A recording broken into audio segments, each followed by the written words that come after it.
여러분들 진심으로 환영합니다. 우리 앞뒤 좌우에 계신 분들에게 이렇게 좀 인사 나눴으면 좋겠습니다. 잘 오셨습니다. 잘 오셨습니다. 예, 잘 오셨습니다. 예, 한 번만 더 이렇게 인사 나눌까요? 예, 이렇게 나누는 겁니다.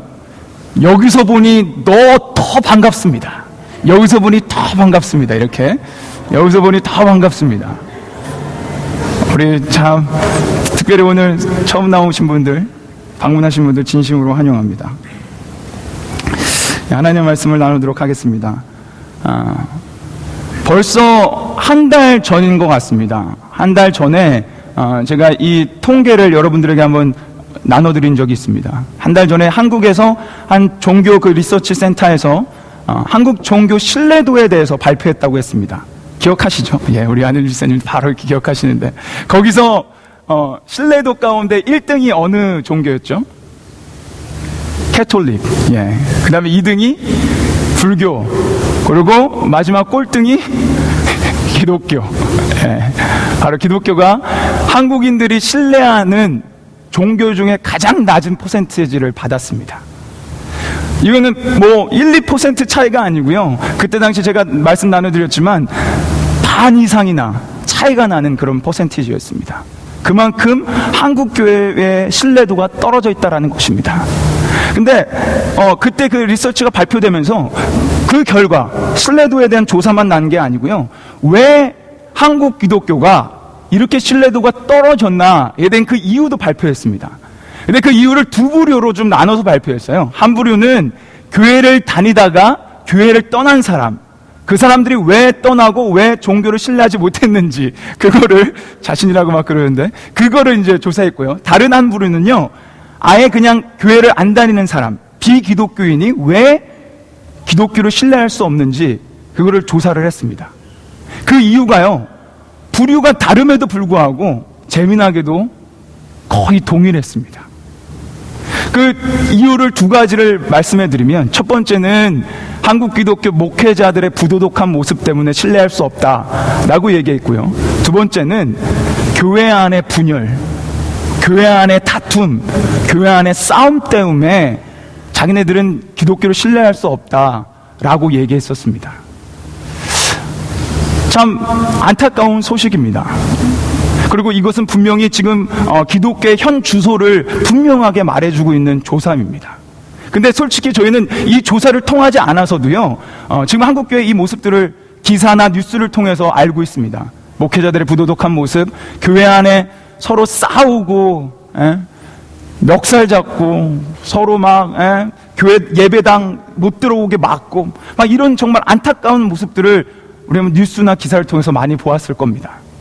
근데 오늘 말씀은요, 이와 전혀 상반되는 이야기를 해주고 있습니다.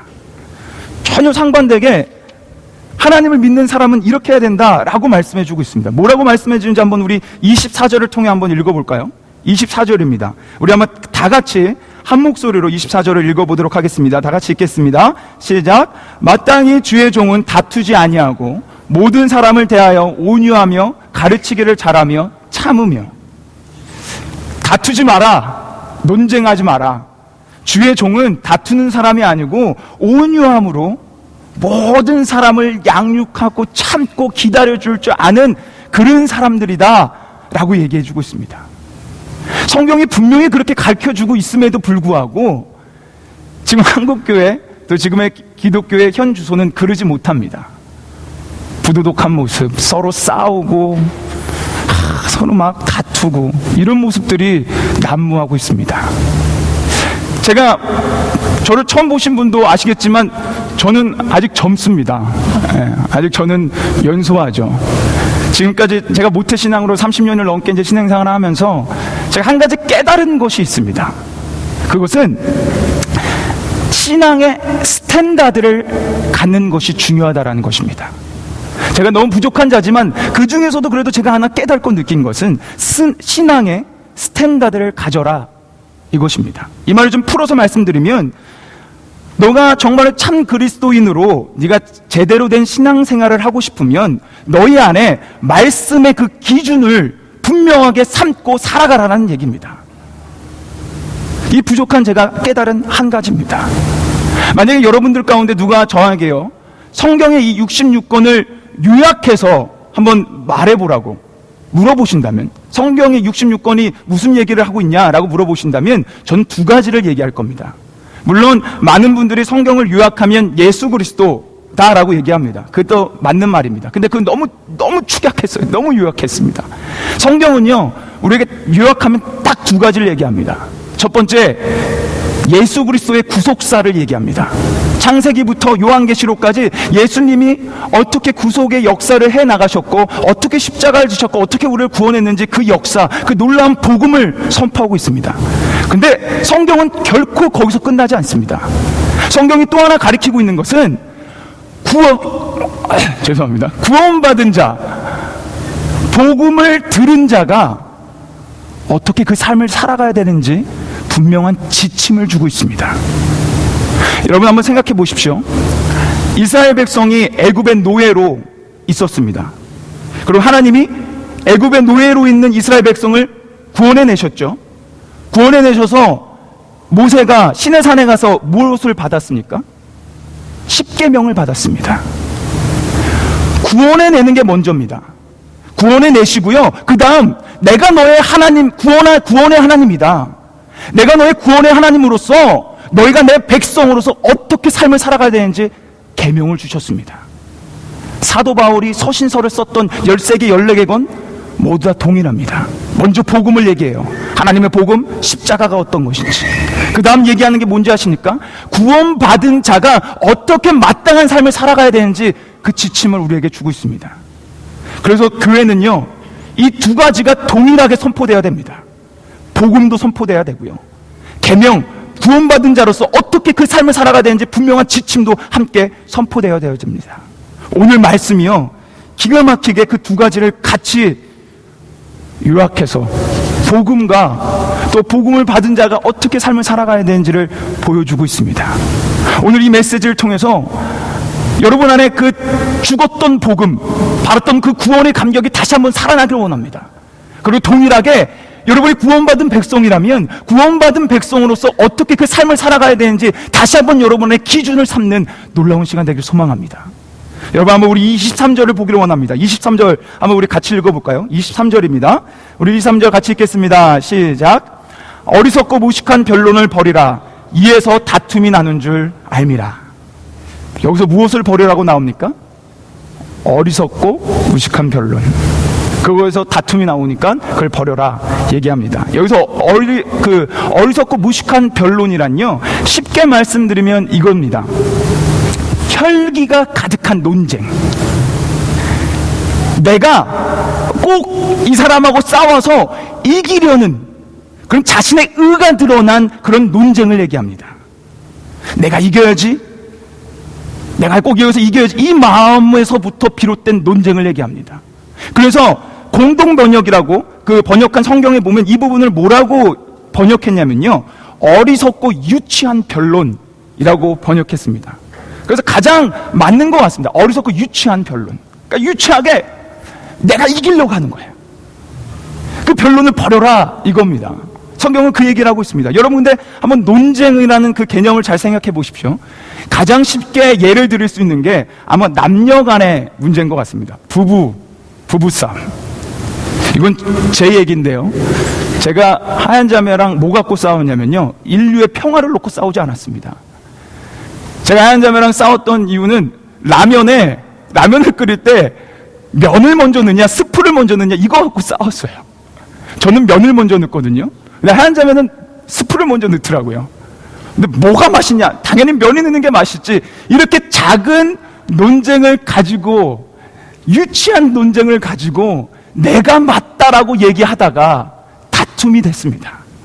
그래서 부부 싸움들 가운데 저 그 얘기도 들었습니다. 얘기 들어보셨죠? 치약을 끝에서부터 짜야 된다, 중간에서 짜야 된다, 이것 때문에 싸우다가 이혼까지 갔다고. 여기서 말하는 유치한 변론, 내가 이기고자 내 의를 드러내려는 그 변론을 버려라라는 것입니다. 여러분 제가 지금까지 계속 디모데후서를 강의하면서 배경을 설명해 드렸어요. 어떤 배경으로 이걸 썼는지. 첫 번째 배경이 뭐였죠? 저 맨날 리마인드 시켜드릴게요. 박해가 있으니까 박해 가운데 복음을 부끄러워하거나 복음을 갖고 도망가지 말고 복음과 함께 박해가 있어도 고난받아라. 담대하게 복음과 함께 나가라. 이 얘기였습니다. 이 배경이었어요. 두 번째 배경은 우리가 지지난 시간부터 봤던 거짓 선생들, 교회 안에 들어와 있는 그릇된 진리들, 이단들을 대상으로 그들의 가르침을 배척하라라는 거예요. 거짓 선생들을 조심해라라는 겁니다. 여기서 말하는 이 논쟁의 다툼을 문맥적으로 여러분에게 얘기하면요, 거짓된 선생들이 자신의 진리가 맞다라고 싸우려는 그 변론을 피하라는 거예요. 그러니까 쉽게 말씀드리면 아직 이들은 예수님을 모르는 사람들입니다.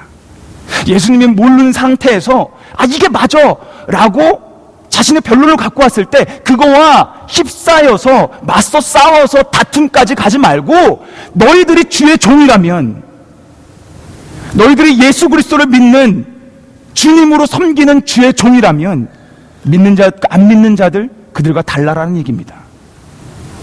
그들이 자신의 의를 가지고 와서 내가 맞다라고 얘기하려고 그래도 너희가 예수님을 섬기는 자라면 오늘 본문의 말씀처럼 온유함으로 품고 기다려주고 그들이 변화되기를 소망하며 가르치라는 얘기예요.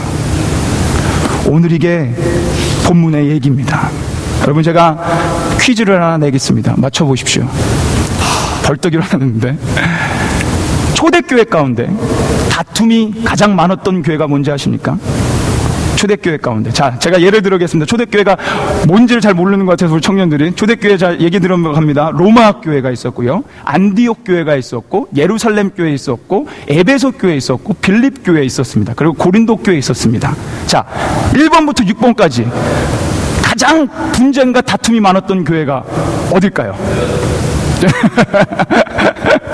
에베소 교회요? 아닙니다. 틀렸습니다. 자, 1번부터 6번까지 어딜 것 같습니까? 역시 우리 집사님 할렐루야. 맞췄습니다. 고린도 교회입니다. 6번이었던 고린도 교회. 고린도 교회가요, 성경적으로 가장 다툼이 많았던 교회입니다. 이들은 어떤 거 가지고 싸웠는지 고린도 전서를 읽어보신 분은 아실 겁니다. 고린도 전서에 보시면 분쟁이 굉장히 많습니다. 뭐 갖고 분쟁하죠? 제사, 음식, 먹어도 된다, 먹지 말아야 된다. 결혼 문제, 결혼을 어떻게 해야 된다. 예배 문제, 예배 가운데 성찬식을 어떻게 해야 된다. 성령의 은사 문제, 방언과 예언이 최고다. 그리고 방언과 예언 못하면 아무것도 아니다. 이거 갖고 싸웠어요. 그럼 막 서로 싸우다가 해결이 안 되니까 바울한테 이걸 해결해 주십시오 라고 갖고 왔고, 바울이 그거를 하나님의 말씀으로 지혜롭게 와시키는 책이 고린도 전서입니다. 한 예를 들어드리겠습니다. 성령의 은사입니다. 고린도 교회는 성령의 은사가 굉장히 강했던 교회입니다. 그러다 보니까 방언 아시죠? 우리 신영이가 싫어하는 건데, 방언 갖고 막 기도하고 예언, 막 그 미래를 예언하고 이런 것들이 고린도 교회 안에는 엄청나게 많았습니다. 그러다 보니까 안타까운 현실이 일어나는데 뭐냐? 방언과 예언을 못하면 믿음이 없는 사람으로 치부해버렸어요. 방언과 예언이 너무나 많이 하다 보니까 그걸 못하면 저 사람은 믿음이 없어, 저 사람은 아직 멀었어 라고 손가락질하고 정죄했다라는 겁니다. 그래서 바울이요, 그거 아니다 라고 분명히 얘기해주면서 성령의 은사를 쫙 얘기해준 게 고린도 전서 12장입니다. 우리 다음 장 한번 보여주세요. 12장 39절에서 31절까지 뭐라고 바울이 지혜롭게 그걸 와해시켰는지 한번 보도록 하겠습니다. 39절에서 31절. 그 말씀 제가 한번 읽겠습니다. 눈으로 한번 쫙 따라와 보십시오. 그렇게 막 방언과 예언이 최고다 얘기하는 그 고린도 교회인들에게 이렇게 얘기했습니다. 다 사도겠느냐? 다 선지자겠느냐? 다 교사겠느냐? 다 능력을 행하는 자겠느냐? 다 병 고치는 은사를 가진 자겠느냐? 다 방언을 말하는 자겠느냐? 다 통역하는 자겠느냐? 너희는 더욱 큰 은사를 사모하라. 내가 또한 제일 좋은 길을 너희에게 보이리라. 이 얘기 뭡니까? 방언이 전부다가 아니라는 거예요. 예언이 전부가 아니라는 겁니다. 방언을 하는 사람도 있고 못하는 사람도 있고, 그건 성령의 은사니까 은사 나름대로 각자 맡은 것이 있다라는 것입니다. 그러니까 방언을 한다고 예언을 한다고 신앙이 투철하고 그걸 못하면 신앙이 없는 사람 이렇게 매도시키지 마라. 그리고 더 좋은 것을 사모해라 라고 하고 얘기한 게 뭔지 아십니까? 그렇게 유명한 고린도전서 13장입니다. 그리고 나서 고린도전서 13장을 얘기했어요. 우리 한번 13장 1절부터 3절을 한번 같이 읽어보도록 하겠습니다. 고린도전서 1장부터 3절까지 같이 읽겠습니다. 시작. 내가 사람의 방언과 천사의 말을 할지라도 사랑이 없으면 소리나는 구리와 울리는 꽹가리가 되고, 내가 예언하는 능이 있어 모든 비밀과 모든 지식을 알고 또 산을 옮길 만한 모든 믿음이 있을지라도 사랑이 없으면 내가 아무것도 아니오. 내가 내게 있는 모든 것으로 구제하고 또 내 몸을 불사르게 내어줄지라도 사랑이 없으면 내게 아무 유익이 없느니라. 여러분, 고린도 교회는요 굉장히 뜨거웠던 교회입니다. 성령 충만했던 교회예요. 그래서 성령의 은사들이 막 일어났어요. 방언, 예언, 병 고치는 은사. 거기다가 플러스 3절에서 뭐라고 얘기합니까? 이들은요 구제를 그렇게 열심히 했던 공동체입니다. 남을 돕고. 근데 바울이 얘기하는 게 뭡니까? 방언에도 예언에도 구제에도 너희 안에 사랑이 없으면 그거는 아무것도 아니다. 그렇게 얘기합니다. 이 메시지를 가지고 오늘 본문으로 다시 한번 돌아와 보십시오. 오늘 본문이 하는 얘기는 이겁니다. 너희들이 주의 종이니? 예수님을 진정으로 믿는 주님의 종이니? 그렇다면 저 믿지 않는 자들처럼 너희의 의를 드러내려고 싸우는 것이 아니라 의가 아닌 온유함으로 그들을 품고 기다려주고 그들이 변화되기를 기도해야 되는 그 사람이 바로 주의 종이다. 너희의 의가 아닌 예수 그리스도의 의, 예수 그리스도의 사랑을 증거하는 자가 바로 주의 종이다 라고 얘기하는 겁니다. 여러분, 제가 단적으로 하나 예를 들겠습니다. 저희 사랑교회는요 분명하게 성경적인 교회를 세우고자 모였습니다. 그래서 PCUS에서 동성애 그 안수권에 대해서 반대하고요, 동성애자들에 대해서 성경적으로 반대합니다. 이거는 자명한 사실입니다. 근데 우리 교회가 그들을 반대하고 그들은 성경적으로 아닙니다 라고 얘기하면서 그들을 배척한다면, 그들에게 손가락질한다면 우리는 성경적인 교회가 못 됩니다. 성경적인 교회는요 이건 반대입니다 라고 분명히 선포해야 되지만, 오늘 본문의 말씀처럼 그들을 가서 온유함으로 그들을 가르치며 그들에게 사랑을 베풀고 오늘 말씀처럼 참고 그들이 돌아오기를 기다리는 그 주의 종들이 바로 성경적인 성도들이며 교회입니다. 거기까지 나가야 우리가 온전히 성경적인 교회가 세워지는 겁니다. 여러분, 근데 이 가르침, 이 말씀 어디서 많이 듣지 않았습니까? 저는 오늘 말씀을 준비하면서 단 한 분만 생각이 나던데요. 단 한 분. 누굽니까? 예수님. 저는 오늘 본문을 생각하면서 예수 그리스도밖에 떠오르지 않았습니다. 예수님 한번 생각해 보세요. 예수님 거역하는 자들, 자신에게 손가락질하는 자들, 자신에 대해서 항변하고 논쟁하려고 자신의 그 율법적인 그것들을 갖고 와서 이거 보십시오 이렇게 써있지 않습니까? 라고 하는 바리새인들과 사두개인들, 제사장들, 예수님 멱살 잡으셨나요? 그들에게 손가락질 하셨나요? 예수님 그들에게 온유함으로 대답하셨습니다. 비유를 들면서 하나님의 말씀을 온유함으로 가르쳐 주셨어요. 그리고 십자가까지 참고 기다리셨습니다. 그뿐입니까? 예수님의 제자들 한번 생각해 보십시오. 예수님의 제자들이 3년 동안 예수님을 왜 쫓아갔습니까? 왜 쫓아다녔어요? 자기네들이 출세하려고, 자기네들이 양쪽에 보좌관이 되려고, 떡고물이라도 얻어먹으려고 예수님 3년 동안 쫓아다녔습니다. 그 결과 제자들 예수님 십자가 지려고 가셨을 때 어떻게 했습니까? 다 도망갔어요. 12제자 한 명도 빠짐없이 도망가며 배신자가 됐습니다. 근데 예수님 부활하셔서 그들 찾아가셔서 야, 이 배신자들아, 니네 어떻게 그럴 수가 있냐, 내가 3년 동안 그렇게 너희를 먹이고 그랬는데 어떻게 그럴 수가 있어, 이러셨습니까? 자신이 부활을 믿지 못하니까요, 예수님 어떻게 못 믿냐 이게 아니라 자신의 손, 못자국 있는 손을 보여주시고 창자국이 있는 옆구리를 보여주시며 내가 그다. 그러면서 그들을 먹이시고요. 네가 나를 사랑하느냐? 그러면서 그들을 회복시켜 주셨어요. 이게 예수님입니다. 우리 예수님의 참으심과 예수님의 온유하심 때문에 우리 이 자리에 오늘 나온 겁니다.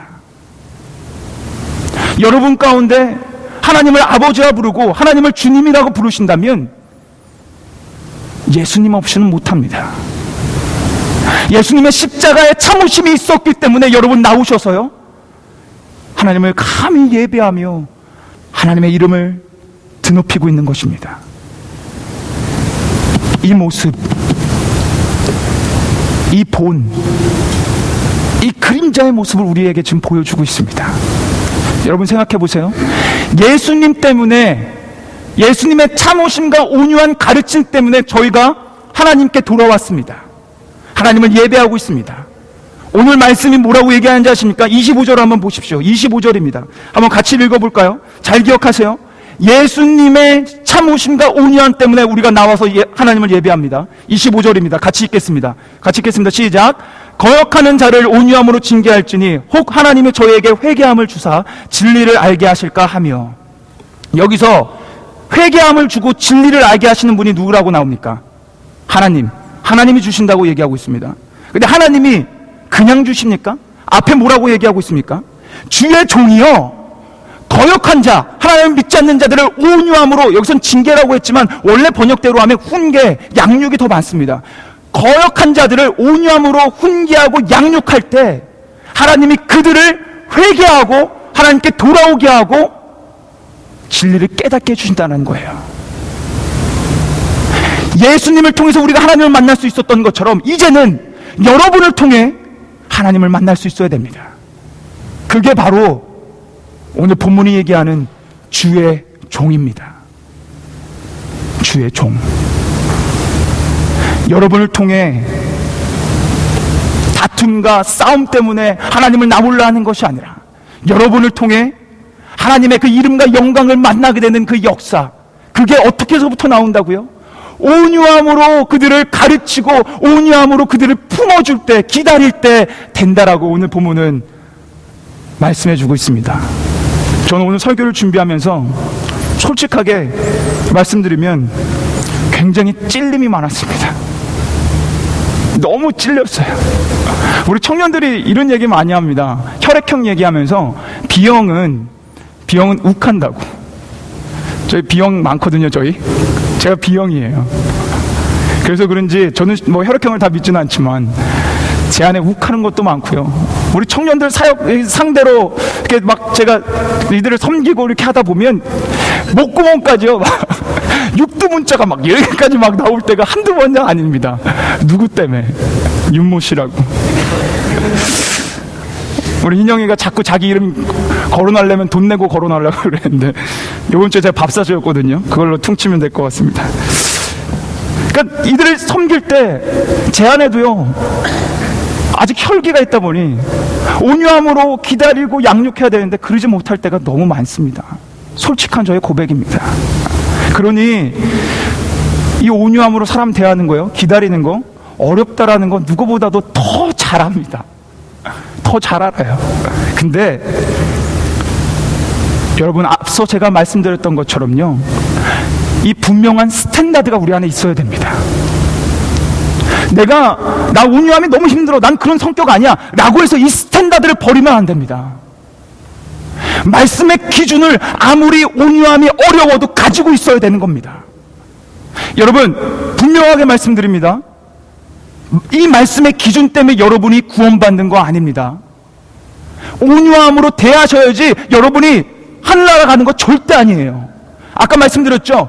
애굽에 있는 백성들을 먼저 구원해낸 다음에 구원받은 자에 마땅한 계명을 주셨던 것처럼 우리가 예수님 때문에 구원받았기 때문에 마땅한 자로 이렇게 살아가야 됩니다. 24절을 보십시오. 24절 초반에 뭐라고 얘기합니까? 마땅히, you must, 분명히 구원받은 주의 종이라면 너희는 온유함으로 모든 사람을 대하고 참고 품어야 된다고 얘기하고 있습니다. 마땅히, 그래서 마땅히가 붙여져 있습니다. 온유함 어렵습니다. 기다리는 거 어렵습니다.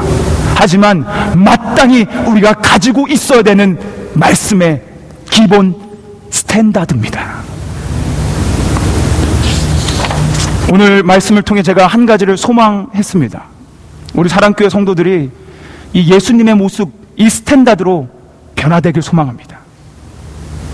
그래서 누가 우리를 봤을 때, 야, 진짜 저들은 다르구나. 사랑교회 그 이름처럼 사랑이 넘쳐나는구나.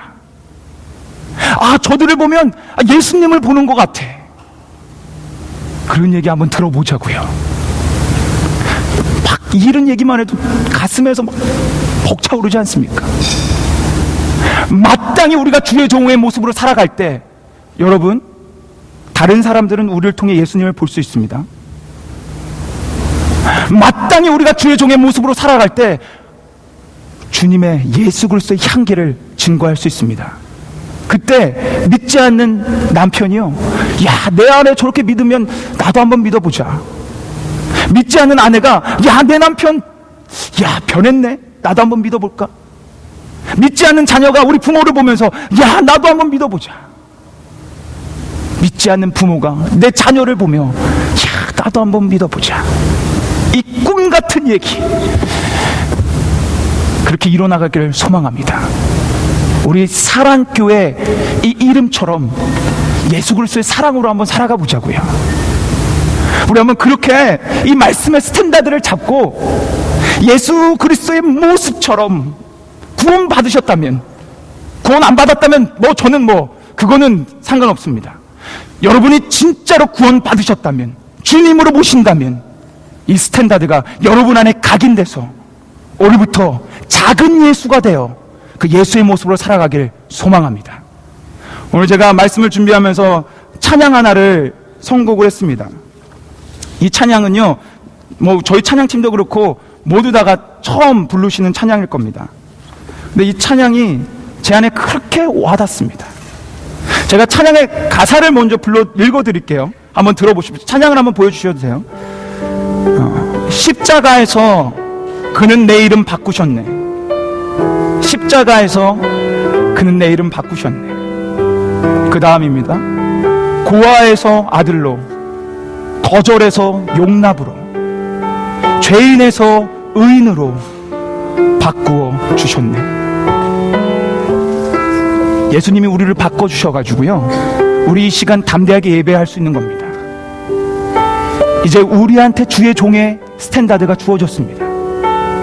이제 예수 그리스도의 모습으로 살아가야 되는 우리에게 이제 이런 축복이 넘쳐나길 원합니다. 여러분을 통해서 하나님께서 역사하셔서 회개하는 자들이, 그래서 이 낙습일 땅에 구원받지 못한 자들이 하나님 앞에 돌아오길 소망합니다.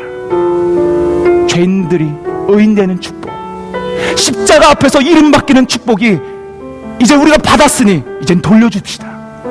그 마음으로 결단하며 이 찬양했으면 좋겠습니다. 모르시다면 듣고 한번 따라해 보십시오. 같이 한번 이 찬양하겠습니다.